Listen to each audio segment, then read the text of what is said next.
नमस्कार मित्रांनो, मी मिलिंद जाधव TV10 आणि आज मी TV10 डेली व्लॉग यामध्ये माझा हा दुसरा एपिसोड आहे. मित्रांनो, TV10 आता माझं एकट्याचं राहिलेलं नाही आहे. माझ्याबरोबरच माझे जे 6,000 आणि ते वाढणारे सबस्क्रायबर जे आहेत हे त्यांचंसुद्धा चॅनल झालेलं आहे. त्यामुळं हा डेली व्लॉग जो आहे एक नवीन कन्सेप्ट मी केलेली आहे की मी एक पत्रकार असल्यामुळं हे पत्रकाराचं लाईफसुद्धा कसं असतं हे सुद्धा माझ्या सबस्क्रायबरना कळेल आणि जे आणखी पुढे सबस्क्राईब करतील किंवा जे माझे व्हिडिओज बघतील त्यांनासुद्धा ते कळत राहणार आहे. त्यामुळं हा डेली व्लॉग प्रपंच. काल 28 नोव्हेंबर 2024ला मी महानगरपालिकेमध्ये निवडणुकीनंतर प्रथमच पहिल्यांदाच गेलो होतो. त्याचबरोबर मी बऱ्याच विभागांना मी भेटी दिल्या. त्यामध्ये तुम्हाला सुरुवातीलाच मी सांगतो त्याप्रमाणे ठरवा की हा व्हिडिओ तुम्ही कुठपर्यंत बघायचा. पहिला विभाग आहे घनकचरा विभाग. दुसरा मी सिक्युरिटीचे जे शेलार साहेब आहेत, रमेश शेलार साहेब, त्यांना भेटलो. तिसरे जे सिक्युरिटी आणि अतिक्रमण विभागाचे बनकर साहेब आहेत, सोमनाथ बनकर साहेब, त्यांनाही मी भेटलो. डेप्युटी कमिशनर आहेत ते. त्यानंतर मला ॲडिशनल कमिशनर जे आहेत, 3 ॲडिशनल कमिशनर आहेत, पण आत्ता सध्या ते तिन्ही विभाग बघणारे एकच आत्ता अपॉइंटेड आहेत तिथे, ते म्हणजे पृथ्वीराज BP. त्यांच्या तिकडे सुद्धा गेलो. त्यानंतर काल गुरुवार असल्यामुळे सोमवार आणि गुरुवारी जे म्हणजे अधिकारी लोक डायरेक्टली नागरिकांच्या समस्या ऐकून घेतात.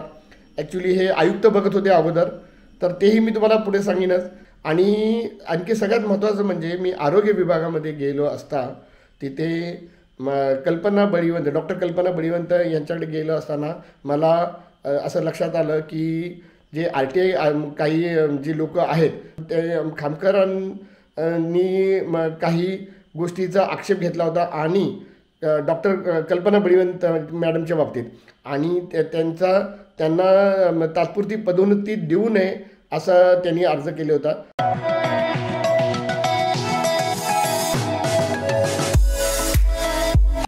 सर्वात प्रथम मी घनकचरा विभागामध्ये संदीप कदम यांना भेटलो मी.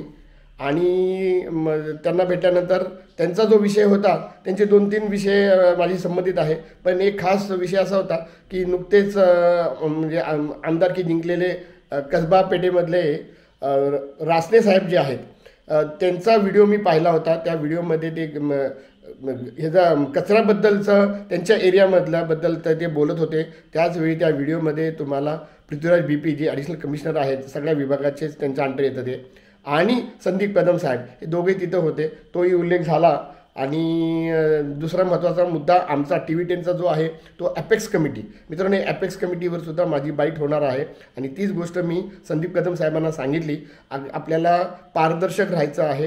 काय आहे ॲपेक्स कमिटी, त्यांची कार्य काय आहेत, ते आत्तापर्यंत त्यांनी काय केलं आणि काय करावं, आणि मग जर ते चांगले असतील तर आणखीन ते चांगलं कसं होऊ शकेल, आणि जर ते कार्यरत राहत नसेल तर मग त्याच्यावर काहीतरी विचार करता येईल.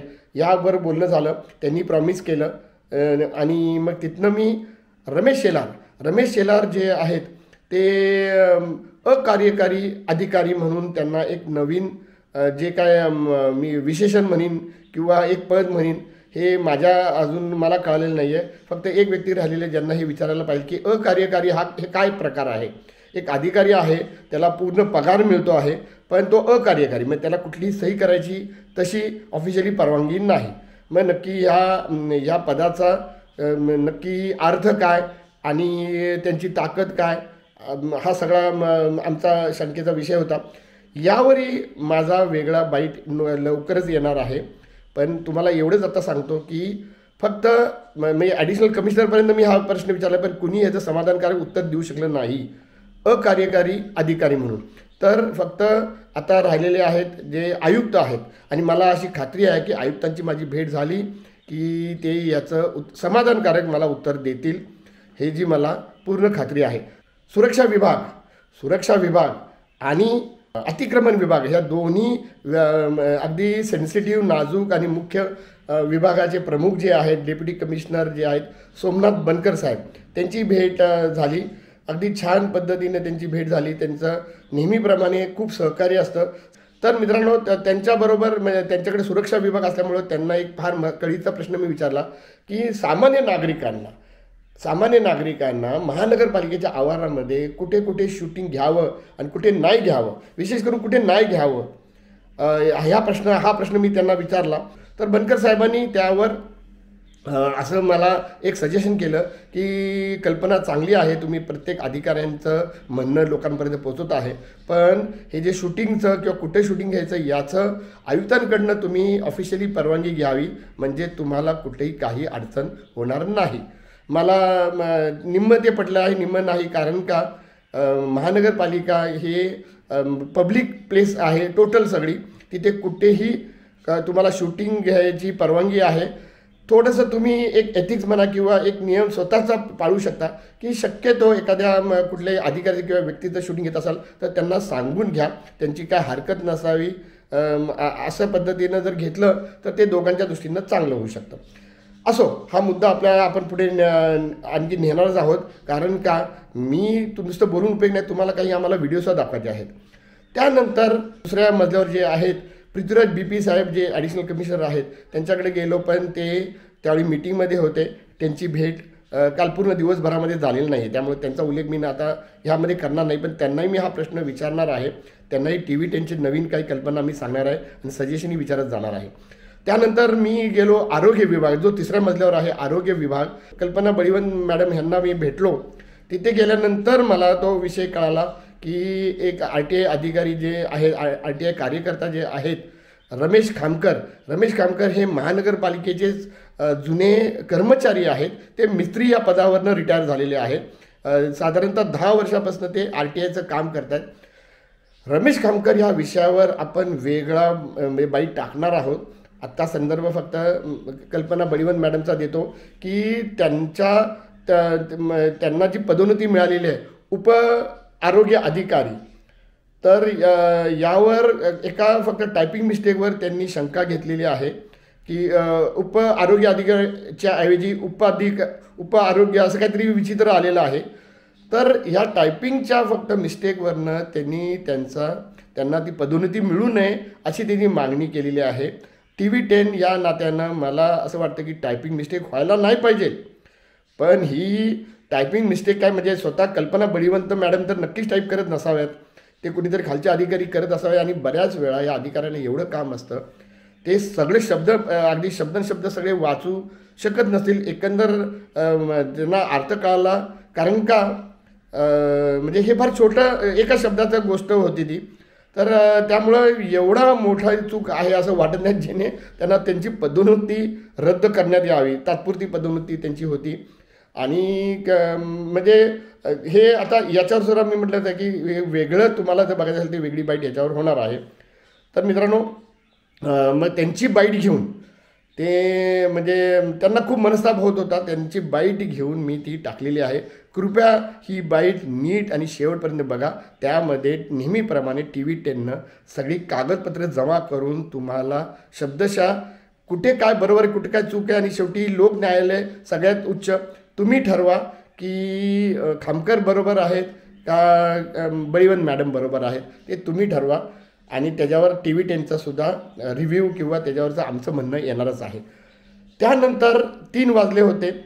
तर मी जे गुरुवार असल्यामुळे आज आयुक्त किंवा आयुक्तांच्या प्रतिनिधित्व करणारे कुणीही जिथं हे असतात, अविनाश सकपाळ साहेब असतात, त्यानंतर शेंडे साहेब असतात, त्यानंतर आशिष जाधव साहेब असतात, असे काही साधारणतः क्लास 1 ऑफिसर्स लोक हे बसतात आणि नागरिकांच्या समस्या ऐकून घेऊन त्याच्यावर जे त्या संदर्भातले त्यांना सोल्युशन मिळावं या संदर्भात ते त्यांना मार्गदर्शन करतात. तर हे सोमवारी आणि गुरुवारी होत असतं. तर ते तिथे मी गेलो असता मी आयुक्तांनाच भेटणार होतो आणि आयुक्तांना मी ही रिक्वेस्टही करणार होतो की कृपया करून तुम्ही आठवड्यातनं 2दा सोडून द्या, पण एकदा तरी कमीत कमी नागरिकांच्या समोर या. तुमचं असण्यामुळे सर्व जे HOD आहेत, सर्व जे विभाग प्रमुख आहेत, त्यांच्यामध्ये खूप फरक पडतो आणि कामं होत होते. आता मागचे 2-3 महिने झाले आयुक्तांना खूप बिझी असू शकतील, त्यामुळं ही प्रथा म्हणजे आयुक्त स्वतः येत होते, मी त्याचं स्वतः त्याबद्दल त्यांचं अभिनंदनही केलेलं आहे. आणि आता फक्त फार बिझी असतील म्हणून, पण माझं असं म्हणणं आहे की कमीत कमी आठवड्यातनं 1 दिवस तरी, 2 आठवड्यातनं 1 दिवस तरी त्यांनी यावं. त्यांच्याऐवजी जर म्हणजे अगदीच नाही तर जे ॲडिशनल कमिशनर आहेत जे पृथ्वीराज BP आहेत त्यांनी यावं असं मी त्यांना म्हणजे रिक्वेस्ट करणार होतो, पण त्यांची भेट झाली नाही. त्यानंतर आणखीन 2-3 RTI कार्यकर्ते मला तिथं दिसले. एक निकालजे म्हणून होते, त्यानंतर केसेकर म्हणून आहेत, तेही तिथं भेटले. त्यांच्याशी बोलणं झालं. केसेकरांचा सुद्धा फार चांगला RTI अधिकारी आहेत हे, की जे मुद्दे घेऊन जातात आणि लोकांच्या फायद्याचे मुद्दे असतात. खास करून त्यांचा कालचा मुद्दा होता की व्हर्टिकल वॉल जे महानगरपालिकेच्या दारातच आहे, आपण हे सुद्धा टाकलेलं आहे, त्यांच्या तोंडून आपण टाकलेलं आहे की तिथे जी झाडं लावली असं व्हर्टिकल वॉल गार्डनिंग ज्याला म्हणतात, तर त्याची नीट निगा राखली गेलेली नाही आहे. त्यांचं म्हणणं असंही आहे की 8 लाखाचं ही गोष्ट असून ती नीट बघितली जात नाही. याच्यावर आयुक्तांनी स्वतः त्याचा काहीतरी निकाल लावलेला आहे, स्वतः निकाल लावले. म्हणजे त्यांच्या नशिबानं त्यांची मात्र आयुक्तांची भेट झाली आणि मला हे उशिरा रात्री त्यांच्याकडनंच कळालं, तर केसेकरांकडनं. तर अशा गोष्टी ह्या सगळ्या झाल्या. तर मित्रांनो, कालचा दिवस तसा फलद्रूप फार झालेला आहे. तर आजचा हा दुसरा ब्लॉग इथपर्यंतच मी तुम्हाला सांगितलं. याच्यावर काही तुमच्या सूचना असतील तर कृपया कळवा आणि असेच आमचे डेली व्लॉग तुम्ही बघू शकता. मी मिलिंद जाधव आणि तुम्ही बघत आहात TV10 डेली व्लॉग. मित्रांनो, आमचा हा व्हिडिओ शेवटपर्यंत बघितल्याबद्दल धन्यवाद. तुम्हाला हा व्हिडिओ कसा वाटला हे खाली कॉमेंट बॉक्समध्ये आम्हाला नक्की कळवा. धन्यवाद. If you like the video, do like, comment, share and subscribe.